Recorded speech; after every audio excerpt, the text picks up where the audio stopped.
Mesmo tendo passado pela maior renovação dos últimos 20 anos, a Câmara dos Deputados mantém uma característica que marcou as legislaturas anteriores: empresas ligadas a parlamentares devem cifras milionárias ao fisco e, em particular, à Previdência, cuja proposta de reforma tramita na Casa. São 134 parlamentares, que somam uma dívida de 487,5 milhões de reais. A Previdência responde por mais de um terço desse valor, 172 milhões de reais em débitos de 61 empresas ligadas a 46 deputados.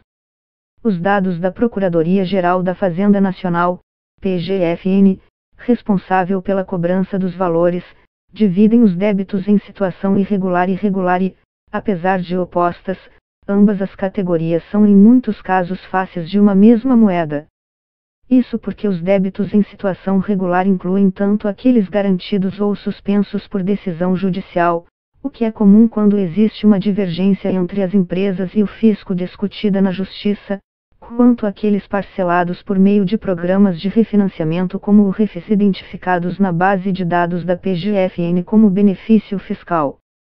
Desde os anos 2000, foram cerca de 40 programas, alguns dos quais, além de perdoar multa e juros, chegaram a alongar o prazo para pagamento das dívidas em quase 15 anos. Todos foram instaurados por meio de projetos de lei ou medida provisória votados no Congresso. No relatório Estudo sobre Impactos dos Parcelamentos Especiais, de dezembro de 2017, a Receita Federal pondera que, historicamente, cerca de 50% daqueles que aderem ao programa voltam a se tornar inadimplentes. Antônio Augusto de Queiroz, diretor do Departamento Intersindical de Assessoria Parlamentar, DIAP, afirma que esse tipo de comportamento também é recorrente entre as empresas de deputados e senadores. Tem uma máxima, que ouvi de um gerente do Banco Brasil, de que parlamentar não paga dívida, ele regulariza, brinca, fazendo referência aos instrumentos de refinanciamento e negociação dos débitos. Os débitos em situação regular vinculados a benefícios fiscais somam 197,5 milhões de reais nos dados levantados pela PGFN, cerca de 40% do total da dívida das empresas ligadas a deputados. Tomando-se apenas os débitos previdenciários, essa modalidade soma 117,1 milhões de reais dos 172 milhões de reais. A proposta de reforma da Previdência traz uma limitação a novos refis, estipulando prazo máximo para os programas de até 60 meses, 5 anos. A PEC foi votada na Comissão de Constituição e Justiça, CCJ, da Câmara e passa agora a uma comissão especial, na qual os deputados podem suprimir artigos ou propor emendas. Para Tatiane Piscitelli, professora da FGV Direito SP, a medida que limita os novos refis é melhor do que nada, mas deixa de fora outro aspecto problemático do programa: o perdão parcial ou total de multa e juros. Sem tocar na questão da quantidade de renúncia, o estímulo segue, pondera especialista, presidente da Comissão Especial de Direito Tributário da OAB-SP. Por estímulo, ela se refere ao incentivo que a realização de forma reiterada de programas de parcelamento tem sobre os contribuintes para que eles não recolham em dia.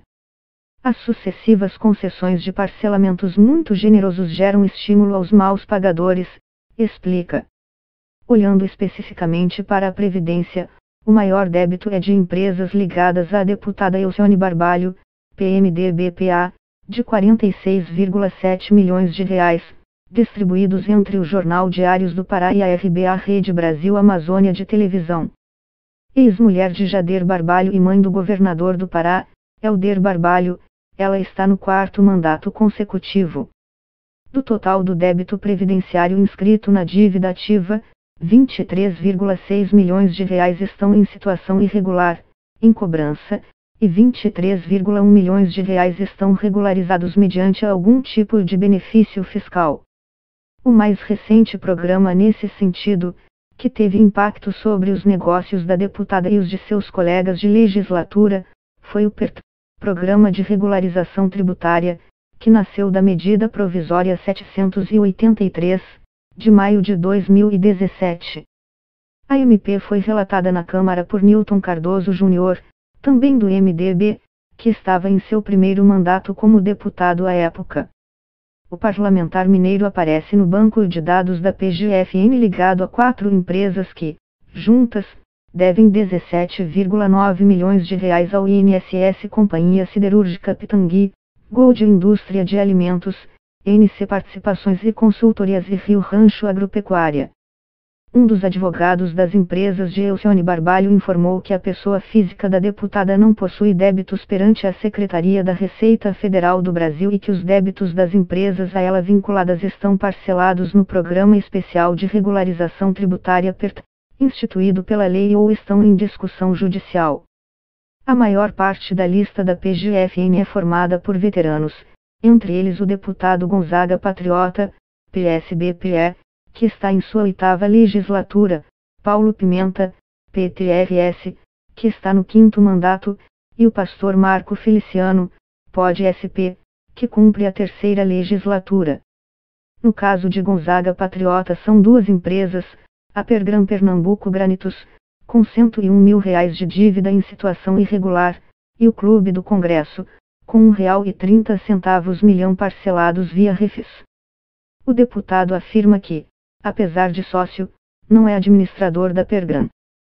Se trata de uma fábrica que serra pedras e produz granito, mercadoria hoje difícil de ser comercializada, por ter alto custo e em razão da crise financeira. Ela está devendo impostos e ainda outros compromissos financeiros.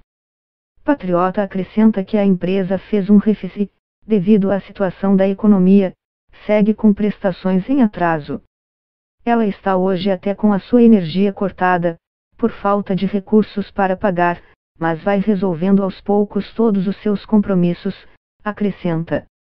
O deputado Paulo Pimenta, cuja é a empresa Ouro Negro Comércio e Serviços, deve R$436,2 mil ao INSS, diz não ter ingerência sobre as atividades administrativas da companhia. Não participo do cotidiano administrativo, bem como não é de minha alçada a existência de eventuais registros ou pendências de qualquer ordem em nome da mesma. Reafirmo meu posicionamento em relação ao papel que a Fazenda Pública deve desempenhar, primando pela cobrança dos seus créditos, em todas as esferas, com o objetivo de reduzir a inadimplência dos devedores, declarou, por meio da assessoria de imprensa. A reportagem não conseguiu entrar em contato com o gabinete de Marcos Feliciano, sócio da Caneca Comércio Varejista de Brinquedos, com débito previdenciário de R$26,5 mil atualmente em cobrança. Na segunda posição na lista dos maiores devedores está o CNPJ do Hospital Santa Lúcia, débito previdenciário de R$44 milhões em situação regular, do qual é sócio o médico Pedro Westphalen, PPRS, que tem extensa carreira na política, mas ocupa pela primeira vez o cargo de deputado federal. Procurado, ele afirma que o débito inscrito em dívida ativa está em discussão judicial e será negociado dentro dos instrumentos legais disponíveis e afirma que todas as dívidas da empresa encontram-se parceladas, pois o hospital aderiu ao PERT em 2017. Nunca participei de qualquer mobilização ou movimento de pressão para o estabelecimento de outro refis ou aprovação de lei federal sobre débitos tributários, acrescentou. Entre os novatos, há o empresário Fábio Ioche, PSLSC, de 30 anos, que aparece como corresponsável pela Jaraguá Apoio Administrativo, com um débito de R$7,4 mil em situação irregular, e sua correligionária Joyce Asselman, PR, sócia administradora da GD Agência de Notícias e apresentadores de programas de televisão, com dívida de R$5,4 mil também em situação irregular. A equipe do deputado Fábio Ioche informa que ele foi sócio da companhia até junho de 2015 e que, nesta data, vendeu sua participação para outra pessoa, que também já teria se desfeito das cotas. Logo, o deputado nunca foi responsável pela empresa e desconhece a informação de dívida ativa. Os dados da PGFN também incluem os estreantes na Câmara Rodrigo Coelho, PSB-SC, identificado nos registros como sócio administrador da revista Premier, com um débito previdenciário de R$32 mil em cobrança, e Silvio Costa Filho, PRBPE, sócio administrador do Grupo Educacional do Carpina, com dívida de R$22 mil, também em situação irregular. A assessoria de imprensa do deputado Rodrigo Coelho afirma que, apesar de constar como sócio, ele não tem mais relação prática alguma com a empresa há aproximadamente 5 anos e que, desde essa época, encaminha o processo de saída da sociedade. A dívida previdenciária, acrescentam, foi parcelada e está sendo paga. Por um lado, há de fato um contingente maior de eleitos sem qualquer experiência prévia política, o que subverte a lógica comum até então do político de carreira, que muitas vezes era vereador, prefeito ou deputado estadual antes de ocupar um cargo na Câmara. Mas não houve uma renovação social.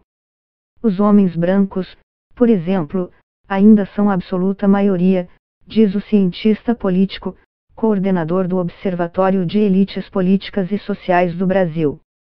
Isso porque a profissão dos parlamentares informada ao TSE é autodeclaratória e há muitos veteranos, ele diz, que a cada nova legislatura mudam esse dado. Muitos, por exemplo, são donos de empresa, mas declaram como ocupação a política. A pesquisadora Bruna Prata, que já foi orientanda do professor e que aborda esse tema em sua tese de mestrado, verificou que mais da metade dos deputados em 2014 tinha cotas na declaração de bens ou se declaravam empresários. Os dados da 55ª legislatura mostram que 42 deputados se declaravam empresários, enquanto 273 tinham atividade econômica, ou seja, cotas em sociedades ou ações. Eram 200 os que possuíam cotas e não se declaravam empresários, informa a pesquisadora. Parte desses vínculos, ressalta Kodato, pode se dar por razões tributárias. O parlamentar tem participação na empresa da família por uma questão de planejamento financeiro. Ainda assim, o dado é relevante porque, em última instância, os deputados se tornam parte interessada em determinadas votações e têm oportunidade de legislar em causa própria. Além do problema da legislação auto-interessada, o fato de haver uma sobre-representação de empresários no Congresso representa, para ele, dois problemas: diminui a diversidade social e a representação simbólica no Legislativo Federal. Uma maneira prática de explicar esses dois aspectos, acrescenta, é observar o fato de que os deputados muitas vezes não têm conhecimento sobre o mundo do trabalho ou sobre a realidade das universidades públicas, por exemplo. O universo de conhecimento dele é o do empresário. Então ele vai pautar a redução de encargos trabalhistas para as empresas, vai barrar a tributação de dividendos. A agenda é capturada por esses valores, não são nem interesses, diz o cientista político. O pesquisador da UFPR pondera que, no Reino Unido, as profissões mais recorrentes no parlamento são as de jornalista, professor e assessor parlamentar. Nos Estados Unidos, onde há muitos políticos profissionais, existe um número grande de advogados. Na Itália, o número de políticos profissionais caiu vertiginosamente, de 21% do total entre 2006 e 2008 para 5% atualmente, conforme um estudo dos cientistas políticos Bruno Marino, Nicola Martocchiadiodati e Luca Verzicelli divulgado neste mês de abril.